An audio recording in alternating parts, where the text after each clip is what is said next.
So I thought I'd do this just because, hear a lot of chitter chatter, YouTube, everywhere about what are the biggest problems of the trucking industry. To me, the biggest problem is training. Plain and simple, training. The FMSCA does have some standards set, but I don't think they're covering all the bases, so to speak. So, you can go run your test, take your test, your driving test, and all that shit, and get a CDL. Does that mean you're ready to drive a truck? No. You throw 40 plus thousand pounds in a trailer, and it changes how that truck handles. I don't disagree with people learning and wanting to get into it. Yeah, more power to you. The problem I see is I've spoken to people over the years, and I actually met one guy that has 6 months worth of training, or 6 months on his own, sorry, and he's training somebody else. Sorry, but in this industry, at 6 months in, you're wet behind the ears. There's a lot of things you need to learn that aren't on any of these tests. They say these CDL schools, they're supposed to be so good. No, they're not. They get paid to get you to get a CDL, period. They don't care if you're a competent driver or you're a dumbass. They just want to pass you. A lot of these large mega fleets, and I worked for one for a little bit, couldn't stand it, went and bought my own truck again. But a lot of these mega fleets just want meat for the seat. That's all you really are. In some cases, you're meanest to an end. I do know that some of these mega carriers have accidents every day. These are not people. I'm not gonna say they're not people, but I don't think these people are trained well enough to be able to comprehend the job they're doing. If I go get on a plane somewhere, I want to know the guy flying the plane knows exactly what he's doing. To me, this is no different except we're on the ground. It's just, we need to get people doing the training that have, I would say, a minimum X amount of years experience. 4 or 5 usually is a pretty safe number. Then you have a really good idea what you're doing. There's a whole bunch of things you're going to encounter that nobody trained you for. And if you're out in the road, say you're out with a trainer, if your trainer's in the bunk, you're not learning nothing.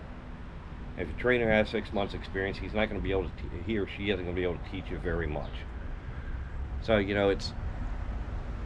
I don't know why.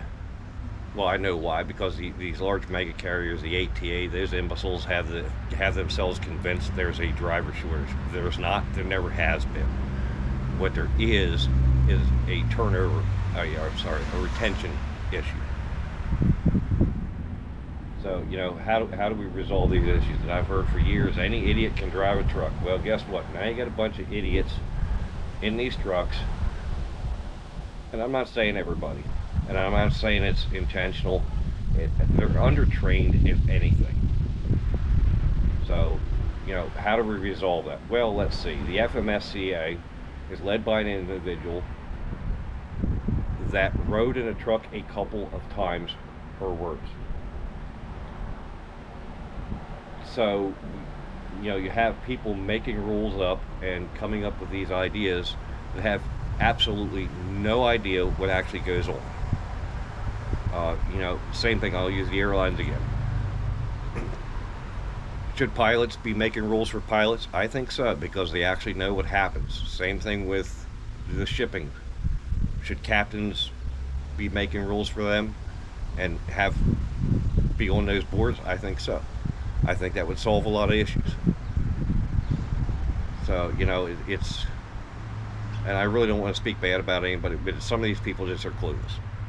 I have a friend of mine that used to train for the company I was at, and he had a couple people came through the class that he did not want to pass.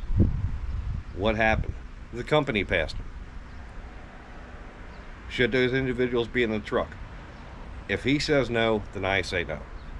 because he's got 25 or 26 years of experience, and that's what's leading to a lot of these issues. You know, they put all this electronic crap in these new trucks, this lane departure warning system. What was the other one? The automatic braking.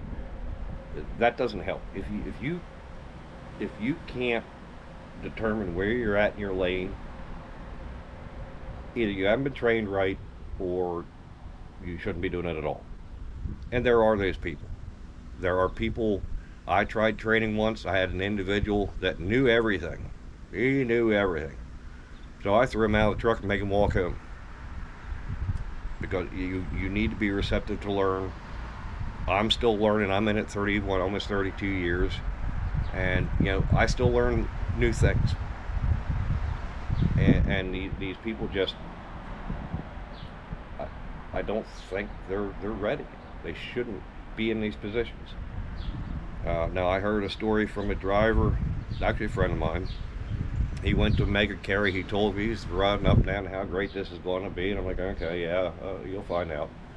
His first trip out, they had 3 people in a double bunk truck. The trainer, not one time in the entire trip, got his lazy ass out of the bunk to see what they're doing. Those are the issues. I think there should be standards for who can train these drivers. Same thing with pilots, same thing with maritime, you know, it's relative. So, you know, how do you resolve these issues? Well, they, you know, like I said, they said anybody can drive a truck. Now you got people driving a truck. I started driving these trucks. I didn't have cell phones. I didn't have GPS. I had to take care of myself. So, you know, what can we do here? Maybe we need to revise a few rules.